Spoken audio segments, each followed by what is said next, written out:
시청자 여러분 안녕하세요.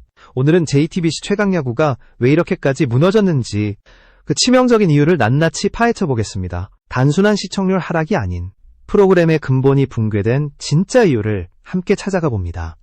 먼저 감사합니다.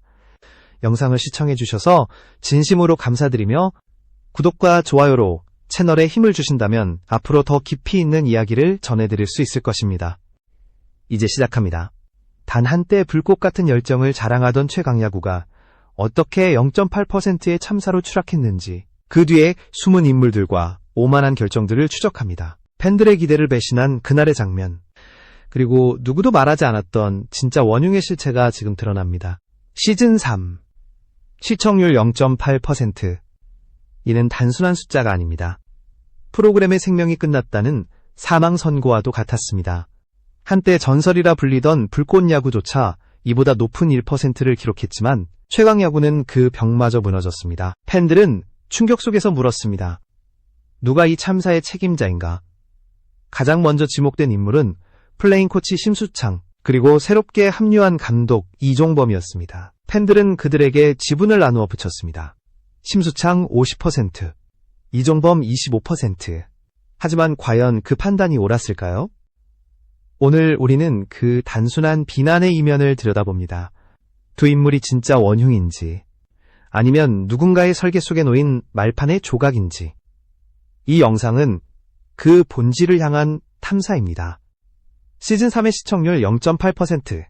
이 숫자는 단순한 실패가 아닙니다. 그것은 시청자들이 더 이상 이 프로그램을 야구로 느끼지 않았다는 신호였습니다. JTBC가 밀어붙인 새 시즌은 예능과 리얼리티의 경계를 혼란스럽게 만들었고 팬들은 처음으로 냉정한 결정을 내렸습니다. 리모컨을 돌렸습니다. 불꽃야구 시절 팬들이 열광했던 것은 화려한 출연진이 아니라 절박함이었습니다. 7할 승률, 미달 시 퇴출이라는 냉정한 룰. 그 안에서 선수들은 땀과 눈물로 진짜 야구를 보여줬습니다. 그러나 이번 시즌 그 절박함은 사라졌습니다. 대신 웃음과 리액션이 남았습니다. 시청률 곡선이 추락하던 그 시점부터 팬들의 불만은 터져나왔습니다. 왜 진짜 야구를 버렸나? 누가 이 프로그램을 이렇게 바꿔버렸나?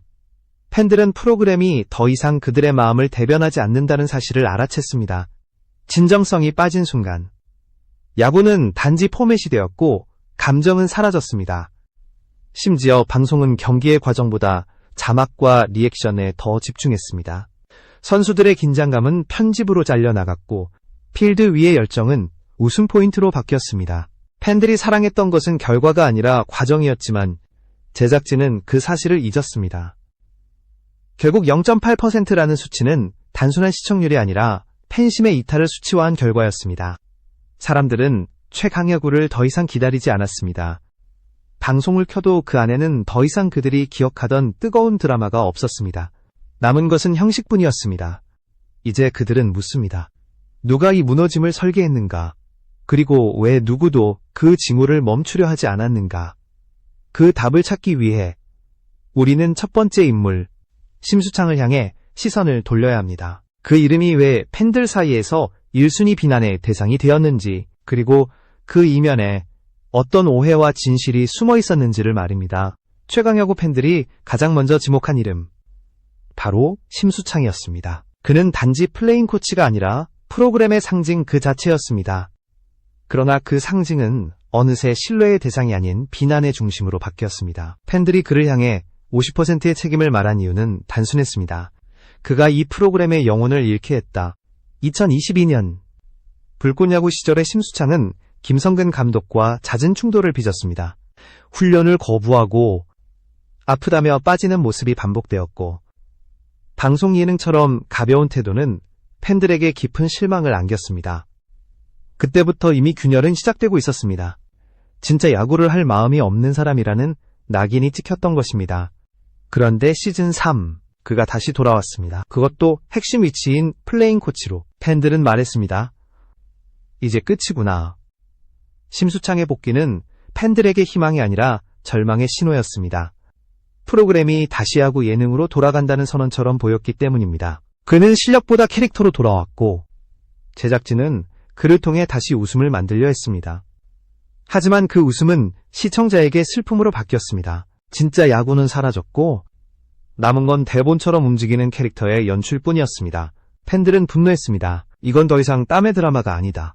심수창이 원흉이라는 주장은 바로 그 감정에서 비롯되었습니다. 하지만 조금만 깊이 들여다보면 그가 이 모든 붕괴의 진짜 주범이라고 단정짓긴 어렵습니다. 그는 단지 선택된 사람이었을 가능성이 높습니다. 제작진이 그를 다시 불러온 이유는 무엇이었을까? 절박함이 사라진 프로그램에 시청률이라는 산소를 주입하기 위한 계산이었을까? 아니면 단순히 예능감을 노린 결정이었을까? 어느 쪽이든 그 선택은 치명적이었습니다. 심수창의 등장은 곧 최강야구의 전환점이었습니다. 그가 들어오던 순간 이 프로그램은 더 이상 리얼리티가 아니었습니다.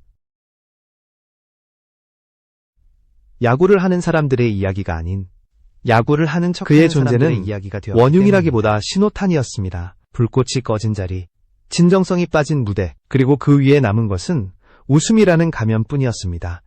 이제 두 번째 인물 이종범으로 시선을 돌릴 차례입니다. 감독의 자리에서조차 진짜 리더십을 보여주지 못한 또 하나의 25%. 그가 끌어안아야 했던 비극의 무게가 무엇이었는지 다음에서 밝혀집니다. 두 번째 인물 이종범. 그는 한국 야구계의 전설로 불리던 이름이었습니다. 그러나 최강야구 시즌3에서 그가 보여준 모습은 전혀 달랐습니다. 팬들은 그의 합류 소식에 환호하지 않았습니다. 오히려 배신감을 느꼈습니다. 왜 그랬을까?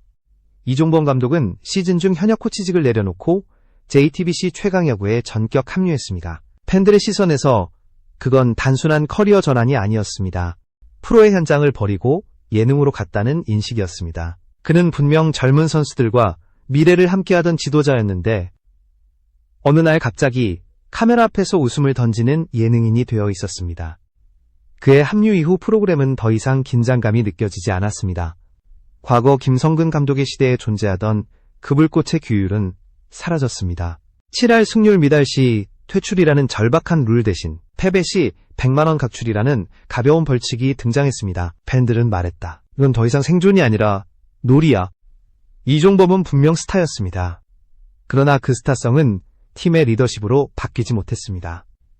그는 카리스마 대신 부드러움을 택했고 절박함 대신 분위기를 선택했습니다.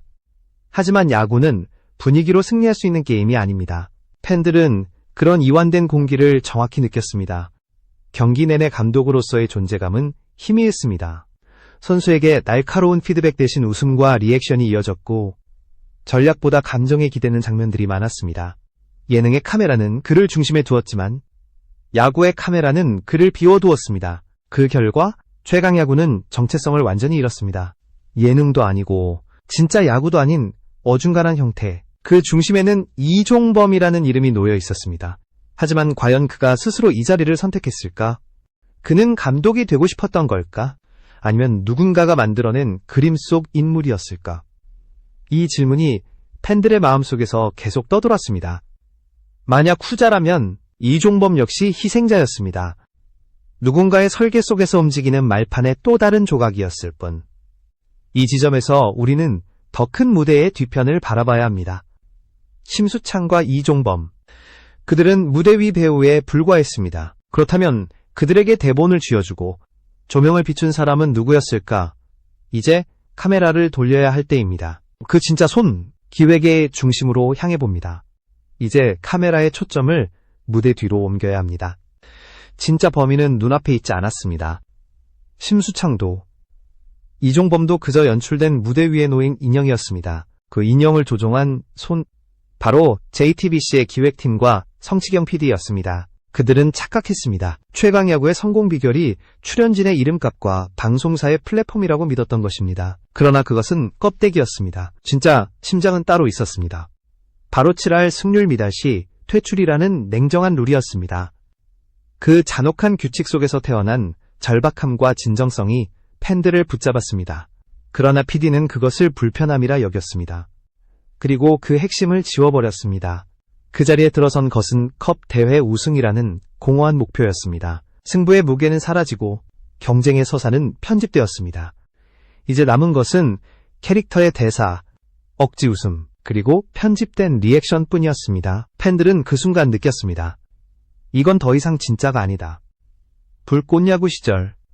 방송은 경기 전에 이미 흥미로웠습니다. 박영택과 정근우의 티키타카, 선수들의 유쾌한 긴장감, 그리고 진짜 싸움이 시작되기 전에 묘한 공기. 하지만 지금의 최강야구는 자, 경기 시작합니다. 한마디로 모든 것을 덮어버렸습니다. 서사가 없고 감정이 없고 몰입이 사라졌습니다. JTBC의 오만은 바로 그 지점에서 드러났습니다. 시청자들은 단순히 재미를 소비하는 존재가 아니었습니다. 그들은 진정성을 소비했습니다. 그러나 제작진은 이를 읽지 못했습니다. 예능과 스포츠를 섞는 것이 새로운 시도라고 믿었지만 그건 혁신이 아니라 퇴보였습니다. 성시경 PD의 결정은 결국 프로그램의 영혼을 빼앗았습니다. 그는 불꽃 야구의 절박함을 부담이라 여겼고 그 대신 안전한 게임을 선택했습니다. 팬들은 더 이상 그런 안전함을 원하지 않았습니다. 그들이 원했던 것은 진짜 싸움이었고 패배의 눈물이었습니다. 결국 시청률 0.8%는 팬들이 내린 냉정한 심판이었습니다. 그것은 JTBC의 기획 철학에 대한 부정이자 진짜를 버린 자에 대한 경고였습니다. 지금 우리는 알 수 있습니다. 이 실패는 단순한 한 시즌의 실패가 아닙니다. 오만의 결과이며 철학의 붕괴였습니다. 그리고 그 오만은 아직 끝나지 않았습니다. 팬들이 떠난 그 자리에 제작진은 공허한 구호로 채웠습니다. 다음 시즌을 준비하겠다. 그러나 팬들은 알고 있습니다. 그 구호는 더 이상 아무 의미가 없다는 것을. 이제 결론을 향해 갑니다. 최강야구의 폭망. 그 모든 논란과 숫자 뒤에 숨은 진짜 원흉. 그것은 바로 팬심을 잃어버린 오만함이었습니다. 이제 결론입니다. 모든 퍼즐의 조각이 맞춰졌습니다. 심수창도 이종범도 그 누구도 진짜 원흉이 아니었습니다. 그들은 시스템이 만든 그림자였고 연출된 무대 위의 배우들이었습니다. 진짜 책임은 무대를 설계한 자들에게 있었습니다. 팬들의 목소리를 무시하고 진정성을 불편함으로 여긴 사람들. 바로 그 오만이 모든 것을 무너뜨렸습니다. JTBC와 제작진은 여전히 말합니다. 문제는 없다. 다음 회차를 준비 중이다. 그러나 팬들은 더 이상 속지 않습니다. 이미 진짜 심판은 끝났습니다. 시청률 0.8%, 텅 빈 좌석, 차가운 댓글. 그것이 팬들의 판결이었습니다. 10월 26일 시즌 최초의 직관 경기. 제작진은 제도약의 발판이라 했지만 현실은 냉혹했습니다. 객석은 비어 있었고 팬들의 자리엔 침묵이 깔렸습니다. 한때 5분 만에 매진되던 불꽃야구의 티켓은 더 이상 팔리지 않았습니다. 게다가 그날 상대팀은 유령팀이라는 의혹까지 받았습니다. KBO 일정상 다른 경기에 나서야 할 선수들이 동시에 출전한 이상한 경기. 팬들은 묻습니다. 이 경기는 팬을 위한 것이었나? 아니면 컨텐츠를 완성하기 위한 형식적 이벤트였나? 그 질문은 아직도 공중에 떠 있습니다. 하지만 답은 이미 정해져 있습니다. 팬들이 등을 돌렸다는 사실이 그 증거입니다. 프로그램은 팬들을 잃는 순간 존재 이유를 잃습니다. 최강야구의 폭망은 단순한 실수가 아니라 예고된 결과였습니다. 진짜 야구는 땀과 눈물로 쓰입니다. 지면 끝이라는 절박함 속에서 만들어지는 드라마. 그게 불꽃야구가 남긴 정신이었습니다. 그러나 지금의 최강야구는 그 영혼을 잃었습니다. 남은 것은 포장된 웃음과 편집된 감정뿐이었습니다. 결국 최강야구의 몰락은 한 문장으로 요약됩니다. 팬심을 잃어버린 오만함의 끝. 팬들은 떠났고 심판은 이미 끝났습니다. 남은 것은 과거의 환상을 내려놓고 현실을 직시하는 일뿐입니다. 시청자 여러분, 당신은 언제 최강야구에서 마음이 떠났습니까? 첫 방송이었나요? 아니면 룰이 바뀌던 그날이었나요? 기억해주세요. 그 순간이 바로 프로그램의 운명을 바꾼 시점이었습니다. 그리고 이제는 묻습니다. 진짜 원흉은 누구였는가? 그 답은 모두가 알고 있습니다. 그것은 팬들의 신뢰를 저버린 오만한 기획이었습니다. 당신의 생각은 어떻습니까? 아래 댓글로 당신이 느낀 진짜 이유를 남겨주세요. 그 목소리 하나하나가 앞으로의 방송이 나아가야 할 진짜 기준이 될 것입니다.